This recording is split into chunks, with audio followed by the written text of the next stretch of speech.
Olá, aqui é a pastora Vilma Lira com mais uma reflexão para você pensar hoje. Renove suas forças para prosseguir e nunca desistir, para pensar hoje mudar. Estabilidade e maturidade emocional não é algo tão simples de se adquirir ou desenvolver. É necessário disciplina, é necessário rotina, é necessário autocontrole, autogerenciamento e é necessário foco também. Continuando esses estudos em Gálatas, no capítulo 5, tem um versículo que diz assim: vocês iam tão bem, o que foi que impediu vocês de continuarem a obedecer à verdade? E isso tem um desenrolar nesse capítulo, dizendo também que nós fomos chamados à liberdade, mas não é para que a gente use dessa liberdade para dar ocasião às coisas ruins que nós temos dentro de nós, ou seja, na nossa carne, mas é muito mais para nós servirmos uns aos outros em amor. E diz também que para a liberdade foi que Cristo nos libertou. Então não é para a gente voltar às práticas antigas ou voltar a um jugo de escravidão. Tudo isso vai desembocar no que Paulo aqui aos Gálatas chama de obras da carne e fruto do Espírito Santo.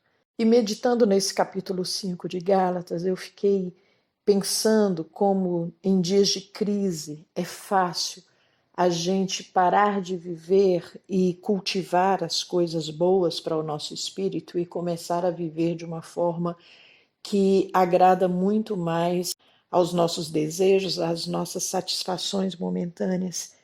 E aqui no versículo 17 desse capítulo 5 diz assim: porque a nossa carne, quer dizer, a nossa natureza, milita contra o espírito, e o espírito milita contra a carne, porque eles são opostos entre si, para que a gente não faça o que porventura seja do nosso querer.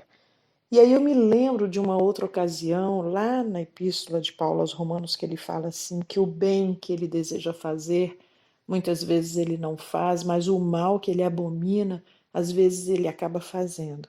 E aqui continua dizendo assim, que as obras da carne são conhecidas, e elas são prostituição, impureza, lascívia, idolatria, feitiçarias, inimizades, porfias, ciúmes, iras, discórdias, dissensões, facções, invejas, bebedices, glutonarias e coisas semelhantes a essas. E aqui está dizendo assim que essas coisas nos tiram de alcançar o reino de Deus. E o reino de Deus já está entre nós, então não é uma coisa simplesmente lá no futuro. É que isso aqui, esse tipo de obras que são geradas por conta de uma carência do nosso interior, da nossa carne, da nossa natureza carnal, isso aqui vai nos afastando do reino de Deus. E quando a gente pensa em herdar o reino de Deus, a gente já pensa lá na frente, lá na vida futura. Mas o reino de Deus está entre nós, o reino de Deus está aqui e ele está no nosso coração e isso tudo vai nos afastando. Eu não vou levar tempo aqui falando sobre cada uma dessas obras da carne, mas verdade é que nesse momento de pandemia eu tenho observado pessoas vivendo tão envolvidas com esses prazeres. Então aqui fala, por exemplo, sobre prostituição, impureza, lascívia. Eu percebo pessoas tão envolvidas com pornografia na internet, com coisas levianas, com coisas que vão viciando realmente. Daqui um pouquinho a pessoa não consegue mais ter uma sobriedade emocional, ela acaba virando só mais um objeto virtual e abrindo como se fosse um portal e entra por ali. E as pessoas param de viver na sua sanidade realmente, se entregando a coisas assim. Eu sei de pessoas que se resguardavam tanto e agora vivem por aí mandando nudes e se expondo, e daqui um pouquinho isso cai nas redes sociais, manda para pessoas erradas e coisas tão terríveis estão acontecendo. Outra coisa que eu percebo nesse tempo é o grande aumento do consumo de bebidas. Já foi falado que se tem um ramo no comércio que está conseguindo muitos adeptos e muito lucro, é o ramo da bebida, porque as pessoas estão bebendo e bebendo e bebendo. Esses dias meu marido saiu para fazer algumas compras no mercado e ele disse que ficou observando uma pessoa com caixas e caixas de bebidas alcoólicas e as pessoas estão, por conta do isolamento, por conta da carência, por conta da dor também, tentando conseguir respostas e conseguir um pouco de relaxamento na bebida.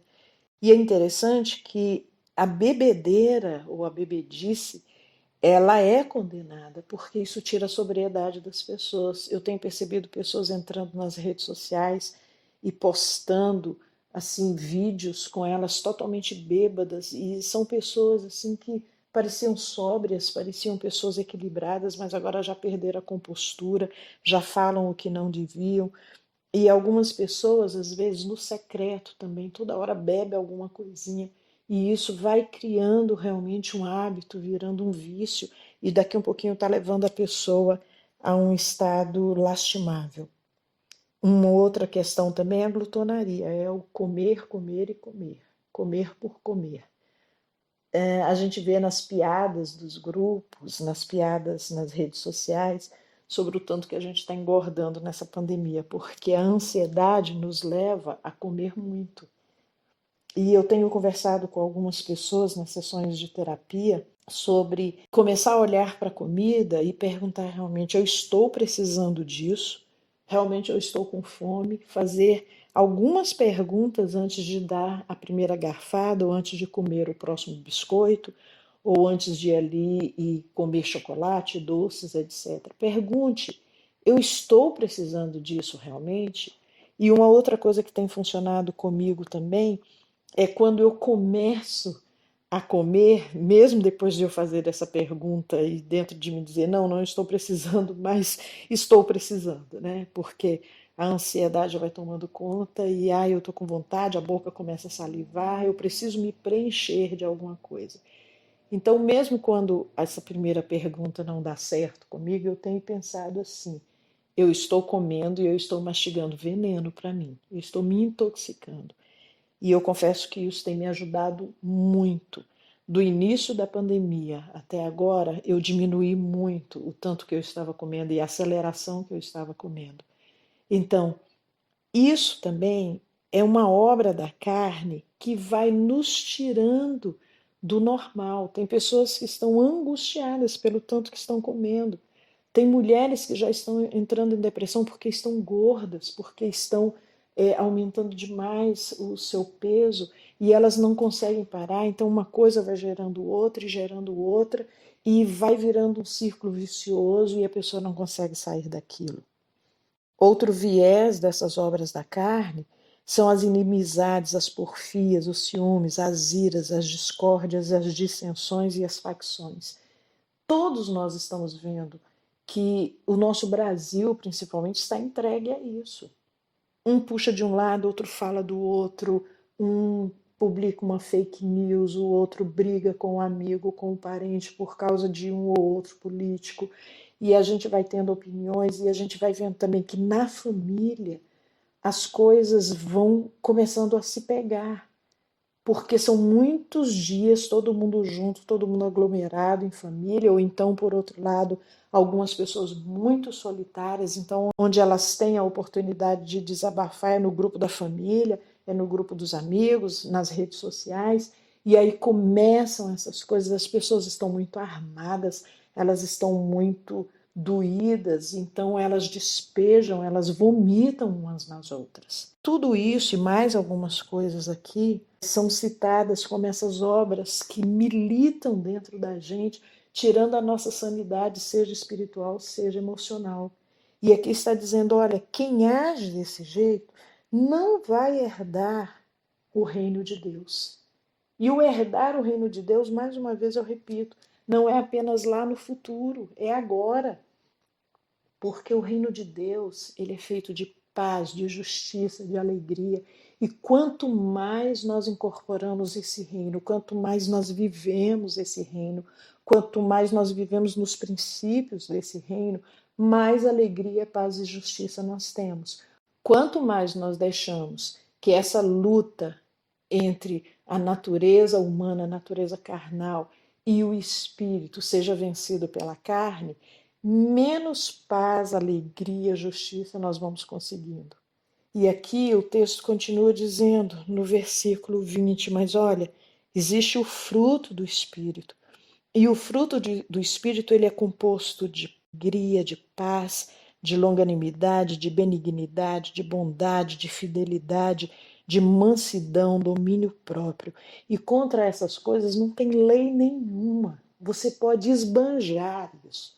Você pode viver com plenitude com isso. Isso não vai te engordar, isso não vai fazer mal a você, isso não vai tirar sua sobriedade, isso não vai te levar a ficar contra as pessoas, muito pelo contrário, isso vai gerar paz. E aqui diz assim: se vivemos no Espírito, então andemos também no Espírito.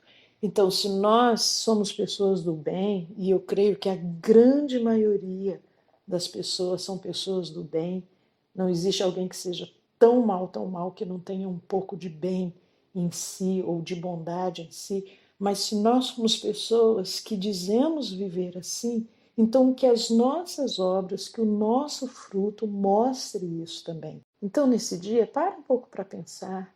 Eu ontem fiquei pensando muito sobre isso, olhando todas essas obras da carne e pensando, será que nesse momento de crise essas coisas não estão ficando potencializadas em mim? Porque essa é a nossa tendência, mas não. Eu quero desenvolver o que vai me dar estabilidade no meu espírito, estabilidade na minha alma. E por isso algumas pessoas se desesperam, algumas pessoas estão assim perdidas porque não podem sair de dentro de casa. Porque algumas pessoas não se aguentam com elas mesmas. Então, existe um reino, o reino de Deus. Existe um governo nesse reino que se chama Jesus. O meu governo não é um presidente, um governador, não é. Eles são instituições formadas por homens, mas o governo da minha alma, o governo do meu espírito, o governo que me traz sanidade num momento como esse se chama Jesus Cristo. Ele é quem governa esse reino. E se eu faço parte desse reino, eu preciso desenvolver coisas em mim que façam com que esse reino habite em mim de maneira plena. E essas coisas são o fruto do Espírito Santo. Medite nesse capítulo 5. Nós íamos bem, então por que agora nós estamos fraquejando? Nós vamos passar esse momento.